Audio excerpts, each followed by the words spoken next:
हमारे सामने आज बजाज की पल्सर 125 सीसी में, और ये उसकी चाबी वेब की आती है इसमें।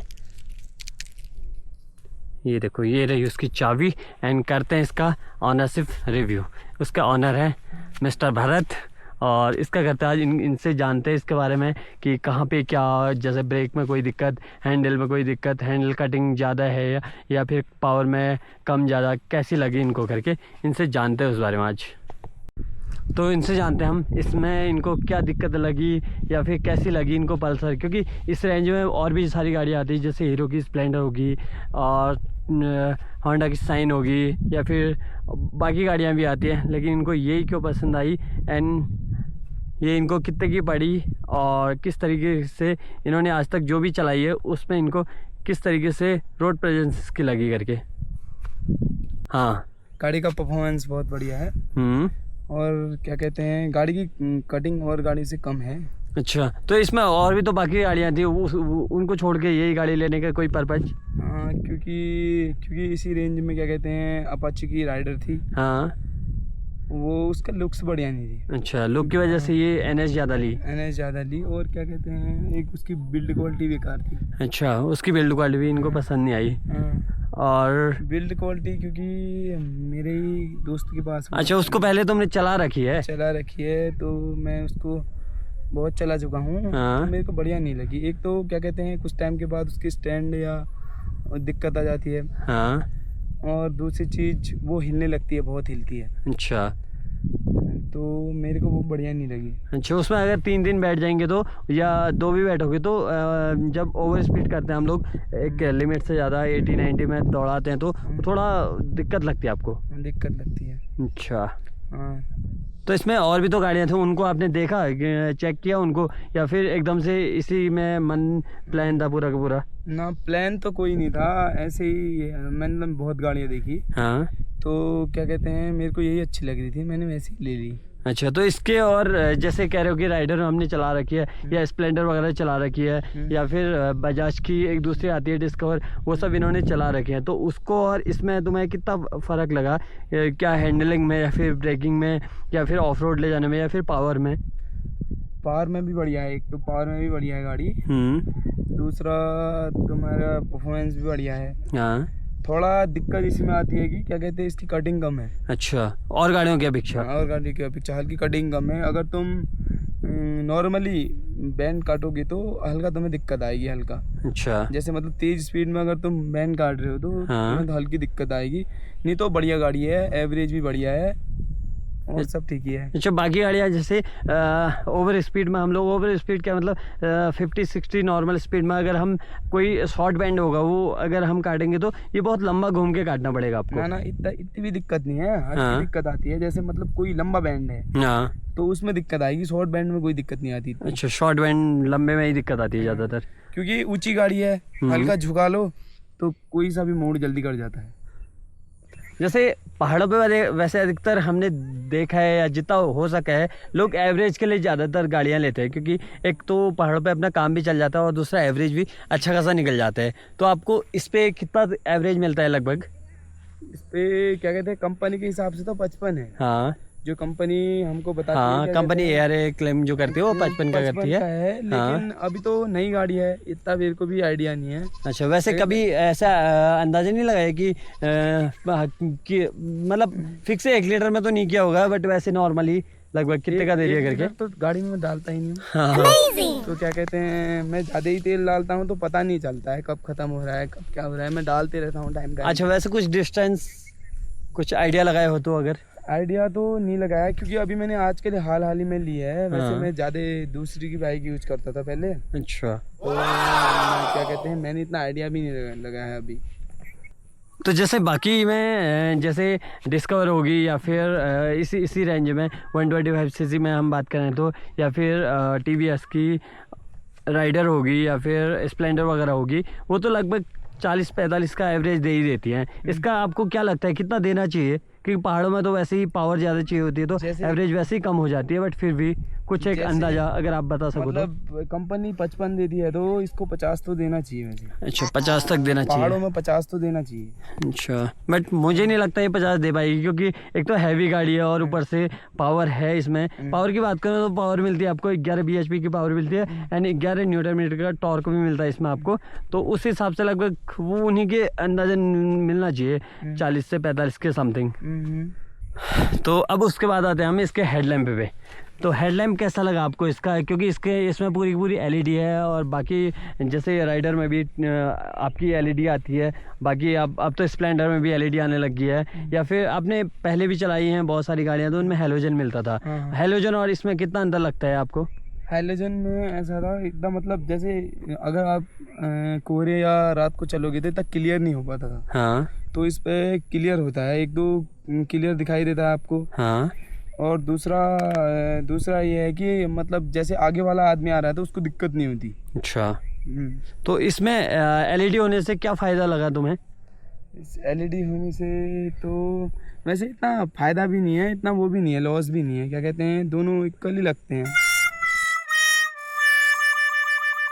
क्योंकि जब पहाड़ों में हम लोग राइडिंग करते हैं तो एलईडी वैसे अगर फॉग ना लगा हो, मतलब नॉर्मल अच्छा खासा मौसम हो तो एलईडी ज़्यादा अच्छा परफॉर्म करती है हेलोजन के मुकाबले। अगर कोहरा वोहरा लगा हो तो फिर वहाँ पे एलईडी बहुत थोड़ा लूज हो जाती है, क्योंकि हेलोजन से वो कोहरा कट जाता है ऑरेंज लाइट से, तो थोड़ा क्लियर विजिबिलिटी अच्छी रहती है। तो इसमें जो है सामने इतना अच्छे से दिख नहीं पाता, क्योंकि कोहरा भी वाइट ही हो रहता है, लाइट भी वाइट ही, तो एकदम से काट नहीं पाता है। तो वहाँ पे हेलोजन में भी आपने गाड़ियाँ चलाई होंगी वैसे, तो उसमें और एलईडी में थोड़ा सा भी अंतर नहीं लगा? क्या कहते हैं, अभी मैंने इतनी लंबी राइड ली नहीं है इसकी। अच्छा। तो क्या कहते हैं, इतना मेरे को क्लियर पता नहीं है, क्योंकि वो तो अपना राइड करने का वो होता है ना। हाँ। जैसे आप राइड करोगे तो आपको पता चलेगा। अब जैसे इसमें ग्राउंड क्लियरेंस की बात करूँ तो वो वैसे तो अच्छा खासा मिलता है 180 mm का, 179 180 mm का मिलता है। तो ग्राउंड क्लियरेंस में कभी कोई दिक्कत आई कि ऑफ रोडिंग ले जाने में, या फिर पहाड़ों में वैसे ही रोड में गड्ढे वड्ढे होते हैं तो उसमें कभी ऐसा लगा कि यार थोड़ा सा ना ऊंची गाड़ी और होती तो अच्छे से निकल जाती, या फिर कहीं पे पत्थर टकराते हैं ऐसे? क्या कहते हैं, जैसे बजाज की 220 आती है, हाँ उससे तो बहुत ऊंची गाड़ी है ये। हाँ। तो क्या कहते हैं, अगर तुम बैंड काटोगे, गाड़ी कितनी भी झुकती है, तो डबल स्टैंड अभी तक तो नहीं लगा। अच्छा। तो ज़्यादातर गाड़ी में वही दिक्कत होती है कि अगर तुम बैंड काट रहे हो तो डबल स्टैंड लग जाता है। तो मैक्सिमम बहुत ऊंची गाड़ी है, तो क्या कहते हैं, ऐसे बैंड या गड्ढों के लिए बहुत बढ़िया गाड़ी है।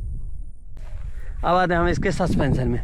तो सस्पेंशन में कभी ऐसा लगा कि जैसे दो लोग या कभी कभी पहाड़ों में दिक्कत आ जाती है कि ऐसा भी हो जाता है कि 3 लोग बैठाने ही पड़ जाते हैं मजबूरी में भी, तो वहाँ पे कभी सस्पेंशन ऐसा लगा कि यार गड्ढे अड्डे में जब गाड़ी उछलती है तो वहाँ पे कभी कि इसके सस्पेंशन ना बाकी गाड़ियों से थोड़ा बेकार हैं या अच्छे हैं करके? ना ऐसा तो कोई दिक्कत नहीं आई, क्योंकि बेसिक में पहाड़ों में कभी बहुत जगह हो जाता है कि किसी को गाड़ी नहीं मिल रही है तो उनको बैठाना पड़ता है। या आप क्या कहते हैं, कहीं ट्रिप पे जा रहे हो तो 2 से 3 लौंडे हो ही जाते हैं। हाँ। तो क्या कहते हैं, तो इसमें बढ़िया है, क्या कहते हैं, मतलब बढ़िया है इसकी, फिर भी कोई दिक्कत नहीं आती राइड। सस्पेंशन में गड्ढे में कभी एकदम से जैसे टीवीएस की राइडर हमने चलाई है अधिकतर, तो उसमें जो है एकदम से अचानक से टायर अगर गड्ढे में चले जाए तो हाई स्पीड में जैसे 40-50 किलोमीटर में भी जाएंगे तो वो एकदम गाड़ी उछलती नहीं है। तो वहाँ पे जो है उसके सस्पेंशन तभी पता चलते हैं कि यार हाँ इसके सस्पेंशन ना सॉफ्ट हैं, थोड़े अच्छे हैं, कि एकदम से छोटे मोटे गड्ढों का पता नहीं चल पाता है। छोटे गड्ढों का तो पता इसलिए भी नहीं चलता, गाड़ी बहुत दब के चलती है। अच्छा। आपको अगर आप चलाओगे तो आपको फील नहीं आएगा कि 125 सीसी की NS चला रहे हो। अच्छा। तो फील वही 220 वाला ही आता है इसमें। अब हम आपको बताते हैं इसके बारे में, थोड़ा मोटा माटी फीचर बता देते हैं। इसमें आता है मोनोकॉक सस्पेंशन आता है रियर में, एंड इस पे जो है इन्होंने एक बात और कही थी मुझे कि टीवीएस राइडर में किक नहीं आता है, तो कि इस पे 125 में किक आता है। तो किक ना होना और होना तुम्हें कितना सही लगता है? क्योंकि ज़्यादातर पहाड़ों में क्या कहते हैं, बहुत जल्दी गाड़ी की बैटरी डाउन हो जाती है, ठंडे का मौसम जल्दी आ जाता है पहाड़ों में। हाँ। तो क्या कहते हैं कि इसलिए बढ़िया रहती है, क्योंकि पहाड़ों में अगर ठंड पड़ जाती है तो ऐसे ज़्यादा संसाधनों की कमी भी है पहाड़ों में। तो क्या कहते हैं, बैटरी चार्ज करने का जुगाड़ कोई नहीं है। अच्छा। तो उस वजह से किक की बहुत ज़रूरत पड़ी। बहुत ज़रूरत पड़ी। तो एक तो आता है इसमें किक, और बाकी गाड़ियों में किक इतने अच्छे से आ नहीं पाता है, क्योंकि अब बैटरी में इतनी पावर दे देते हैं कि किक की ज़रूरत नहीं पड़ती है। और जैसे हीरो की स्प्लेंडर होगी या फिर साइन वगैरह होगी, उनमें अभी भी किक देती है कंपनी, बट जो TVS के राइडर है उसमें ये फीचर मिसिंग हो जाते हैं। और इसमें जो है कन्वर्टर जो है नीचे आता है, सस्पेंशन के जस्ट बगल में ही आता है, और बाकी गाड़ियों में एकदम नीचे आता है, जिसमें जो है उसी के थ्रू जो है पत्थर उसमें लग जाते हैं अधिकतर। जब हम हाई स्पीड में होते हैं, यहाँ पे उसका थोड़ा और नीचे होता है ना, तो वही टकरा जाता है अधिकतर। डबल स्टैंड से पहले उसमें लग जाता है पत्थर। तो इसमें थोड़ा ऊपर है तो ये भी सही है। एंड बाकी इसके टायर की बात करूँ तो टायर मिलता है इसमें आपको 17 इंच का, 120 80 17 120 80 17 इंच का इसमें टायर मिल जाता है आपको, वो भी ट्यूबलेस टायर। एंड फ्रंट में भी मिल जाता है आपको टायर मिल जाता है, फ्रंट में भी आपको 90 17, तो 17 इंच का दोनों में आगे और पीछे टायर मिल जाता है। डिस्क ब्रेक मिल जाता है, दो अलग अलग वेरिएंट में आती है। डिस्क ब्रेक में भी आती है single disc brake and double disc brake, और double channel ABS and single channel ABS। अलग अलग मॉडल के हिसाब से अलग अलग वेरिएंट है इसमें भी। और हेडलाइट इसमें आपको मिल जाती है, फ्रंट में LED हेडलाइट मिल जाती है, low beam and high beam दोनों के लिए LED हेडलाइट मिल जाती है। इंडिकेटर्स में अभी भी वही पुराने एक हेलोजन में ही मिलते हैं। एक TVS से मुझे थोड़ी सी शिकायत है कि इंडिकेटर वो देती है, अपनी गाड़ियों में देती है, बट उसमें जो है ना हार्ड प्लास्टिक यूज करती है। अब इसमें हल्का सा भी अगर दीवार वाल में या फिर गिरने पे हल्का कुछ हो जाए तो ये बैंड हो जाएंगे, तो टूटने के चांस कम रहते हैं। बट TVS बहुत हार्ड प्लास्टिक यूज करते हैं, तो वो एकदम से क्रैक हो जाते हैं, फिर वो चेंज करने पड़ते हैं। और यहाँ भी मिल जाते हैं कुछ स्टिकर वगैरह 125 का। और उसके बाद बात करूँ मैं इसके मीटर की, तो मीटर इसमें फुल्ली डिजिटल मीटर मिलता है। इसमें आपको इसमें मिल जाता है आपको पूरा डिजिटल मीटर मिल जाता है। इसमें बहुत सारी चीज़ें दिखाता है आपको इसमें। और इसकी बात करूँ तो सबसे अच्छी बात अब जो नई गाड़ी आ रही है उनमें सबसे अच्छा है कि गियर इंडिकेशन भी दिखाता है, फ्यूल के लिए दिखाता है, या RPM के लिए दिखाता है, एंड ये दिखाता है ऑडोमीटर और ट्रिप मीटर, दो दिखाता है A और B, and date and time भी दिखाता है, किलोमीटर दिखाता है। मतलब एक बेसिक फीचर जो भी होता है वो सारे के सारे इन डिजिटल मीटर में दिखाते हैं। इसमें ये कह रहे हैं कि ब्लूटूथ कनेक्टिविटी भी है, तो वो कभी ट्राई करी है? अभी तो नहीं की है, क्योंकि अभी ज़रूरत ही नहीं पड़ी, क्योंकि उससे मालूम पड़ जाता है ना कि हाँ ब्लूटूथ के थ्रू हम क्या क्या कर सकते हैं करके।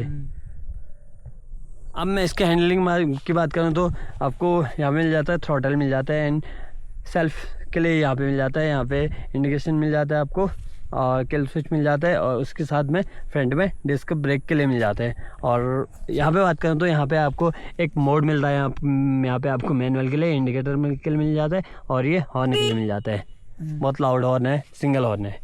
और ये बटन किस चीज़ के लिए है, कुछ बता सकते हो आप? ब्लूटूथ कनेक्टिविटी के लिए। अच्छा, यहाँ से ब्लूटूथ हम कनेक्ट करेंगे, फिर उसके बाद तब ऑप्शन में जा सकते हैं। अच्छा, अब जैसे पहाड़ों में आती है ऐसी रोडें हो जाती हैं, अधिकतर ऐसी रोडें होती है पहाड़ों में, क्योंकि कीचड़ से लथपथ वाली रोडें होती है पहाड़ों में, तो इनमें गाड़ी ले जाना बहुत मुश्किल हो जाता है। और ऊपर से टू व्हीलर तो और ज़्यादा मुश्किल हो जाता है इनमें ले जाना। बाकी साथ में अगर कोई हो तो फिर तो उसको उतारना पड़ता है।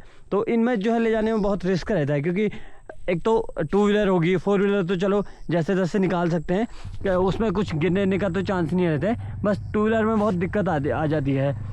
तो इसमें मैं दिखाता हूँ आपको, जैसे अभी निकालेंगे हम लोग, टायर इधर उधर फिसल जाते हैं, हम ना भी चाहें तो भी थोड़ा सा टायर इधर उधर चले ही जाते हैं।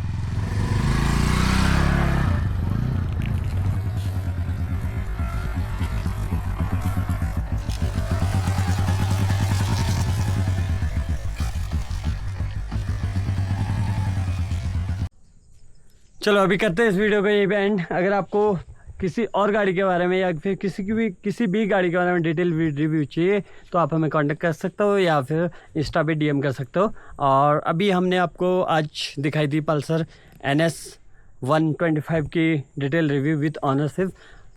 अभी करते हैं इस वीडियो को यहीं पे एंड। मिलते हैं आपसे नेक्स्ट किसी और टॉपिक पे और वीडियो पे। तब तक के लिए चैनल पे नए हो तो शेयर कीजिए और सब्सक्राइब कीजिए।